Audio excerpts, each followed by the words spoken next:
That's Coach will open with a statement. Raise your hand. Get your mic. How's everybody today?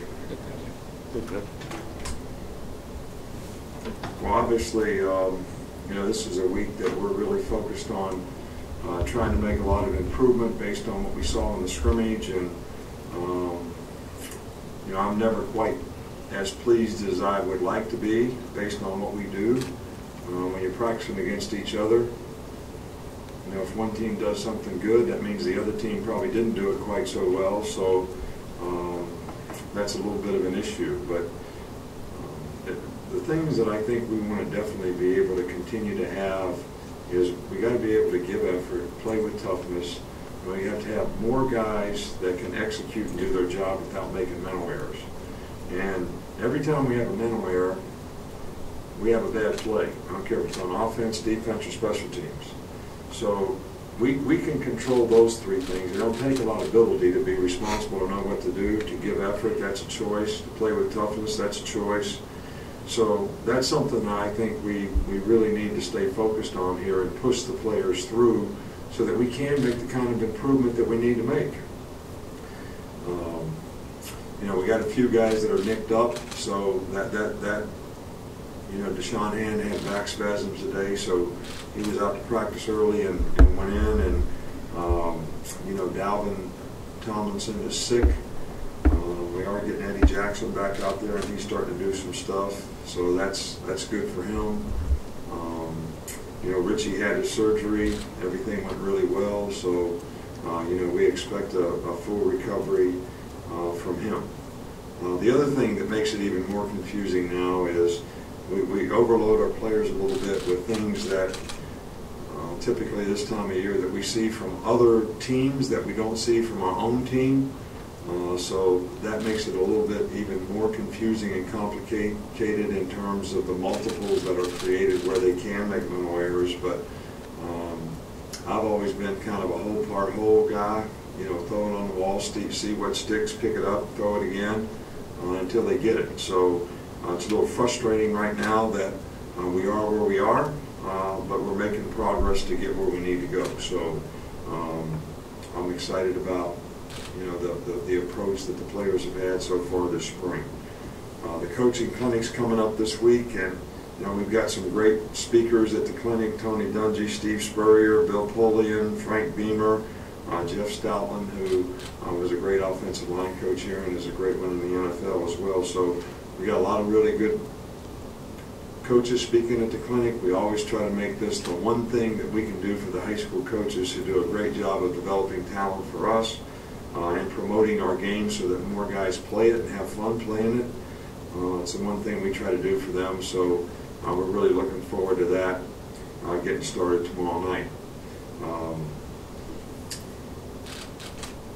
One other thing that I would like to speak about is, when A-Day comes, A-Day is a special day around here, and I want our fans to know that it's really important to our players, how they support our team during A-Day.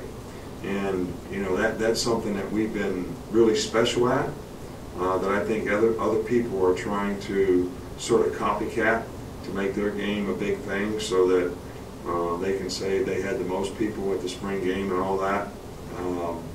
And I think it's important that our fans show that they have just as much interest and enthusiasm for the program as they've ever had, and they continue to come and support the team at this time of year. So we're working hard to get ready for that game, and I know our players really look forward to it, and always special to them if we have a great crowd there.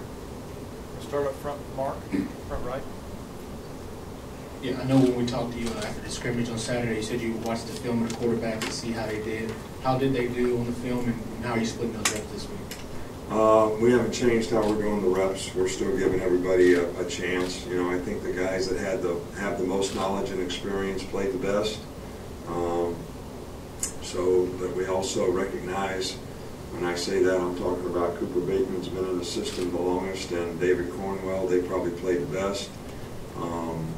The two younger guys, even though they demonstrated that they have a tremendous amount of upside in terms of the way they played, their consistency in performance because of their confusion, lack of knowledge and experience, poise under pressure, whatever you want to talk about, which is not unusual or uncommon or surprising for young guys the first time they go out there.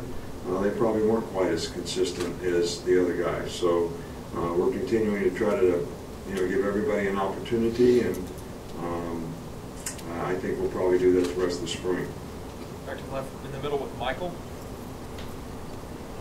Guys, you have moving around different positions and different experiments in spring. Does it take a certain kind of person to be able to adjust and move that kind of role, or is it just more based on the need in a position?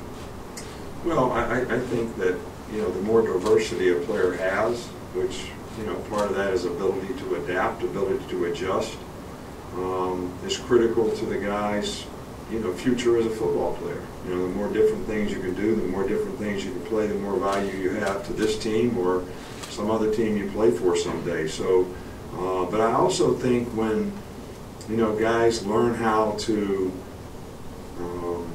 adapt and develop at positions and understand concepts, they're more adaptable in the game. All right, so when something comes up in the game that we have to adjust to on the sidelines that we didn't practice or we didn't see, they can make those adjustments better because they understand the concepts and they've been exposed to it in different ways. So I think that's really important. I remember when we used to play the 49ers when I was in the Cleveland Browns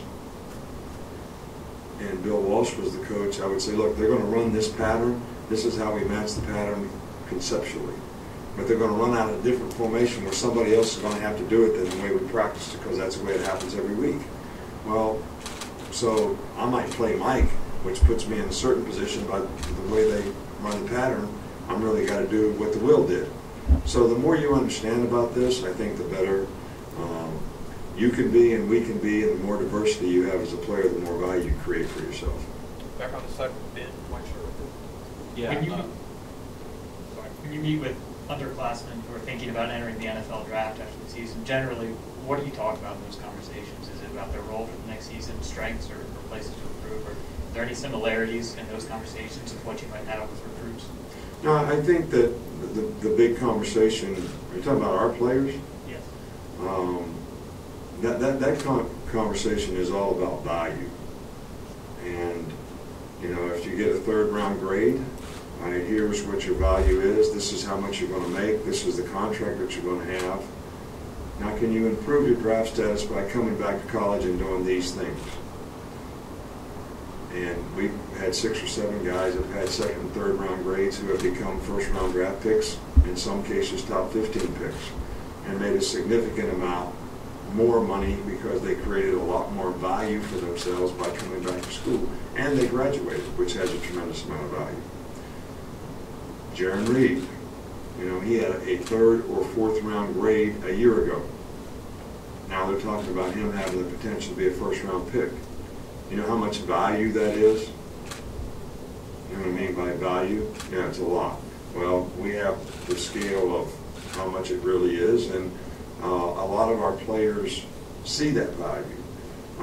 I'm hopeful that more and more players and more coaches can get their players to see that, because there's far too many guys. 97 guys go out early for the draft. All right, and you can make any excuse you want, poor family, whatever. If you're going to get drafted in a position where you don't have a very good chance to make the team and you could have created more value by staying in school, you should stay in school.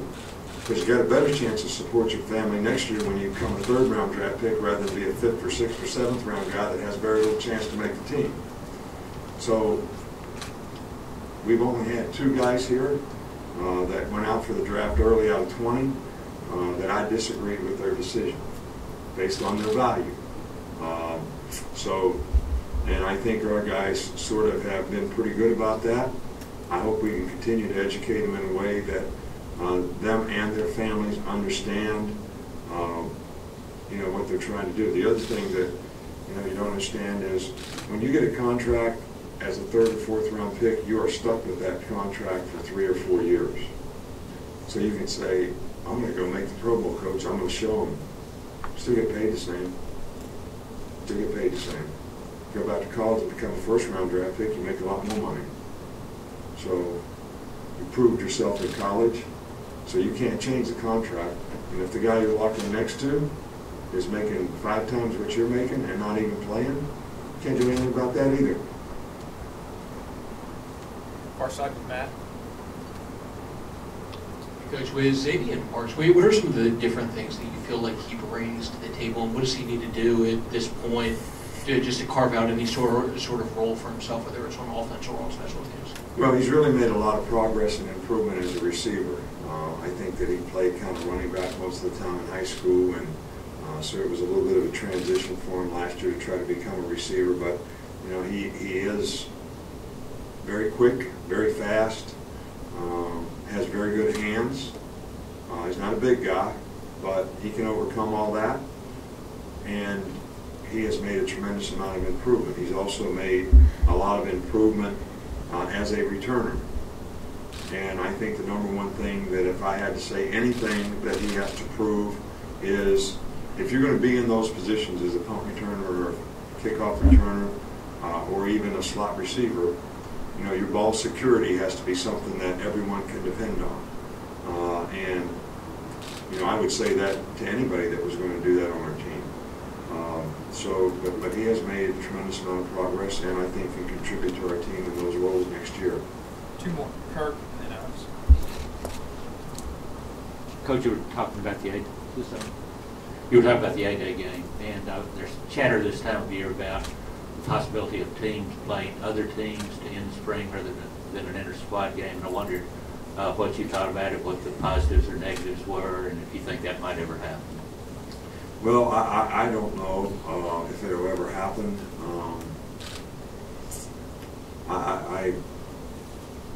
I think that we should do as much as we can.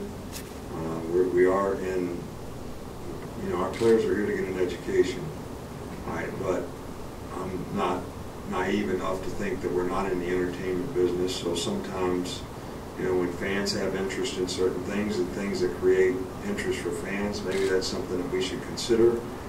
Me personally, I think you get a lot more out of spring practice when you can just practice the things that you want to practice to get ready for the fall, and you don't have some game preparation that you have to get ready for because you're going to play somebody in the spring.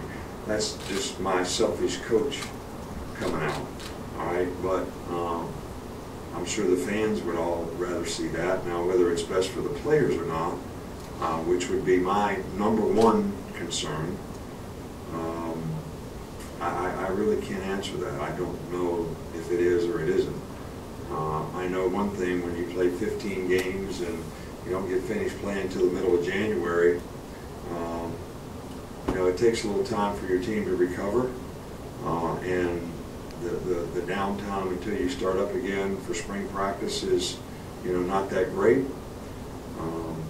So it's a lot of football for college guys to play. Last one right here. Nick, I wanted to ask you a kind of 2-part question. You've been critical of satellite camps in the past. I know the NCAA is kind of rolling on the SEC proposal this week. Has your stance on them softened at all? And is there any, you know, if it doesn't get passed, you all have anything in the works already? You know, I'm really not even thinking that it's has that much value. I mean, what would be more interesting question for you to research, you know, I can't answer this, but the teams that have done them, what value did it serve? How many really players did they get? They had some players commit to them, and I know some of those players decommitted, and I know they even wanted to drop some of those players when they found out that they could get better players. I love the system and the way we do it now. If everybody has a satellite camp, every player will have 62 camps to go to. I don't know how that works. You know, the way it is right now, if a player's interested and he comes to your camp, he gets to see your campus, he gets to meet, you know, players, gets to work with your coaches a little bit more because he's in your camp, at your place. So I think there's a lot of value in our camp has never changed philosophically in that our camp is not just a recruiting camp. Our camp is to promote and develop and help improve football players for their team. And I think we can do that a lot better here in a 3-day camp than we can run them all over the country, you know, in satellite camps just for recruiting purposes. mean, we already have combines with, you know, Nike. We already have the opening. We already have all these things that are great for the players. So how many teams play Division I football? Are we all going to go have a satellite camp in every metropolitan area? That means they'll have 113 camps in Atlanta, 113 in Tampa, Orlando, Miami, Dallas, Houston. I mean, sounds like a pretty ridiculous circumstance to me for something that nobody can really determine, did it really have any value anyway? Thanks, Coach.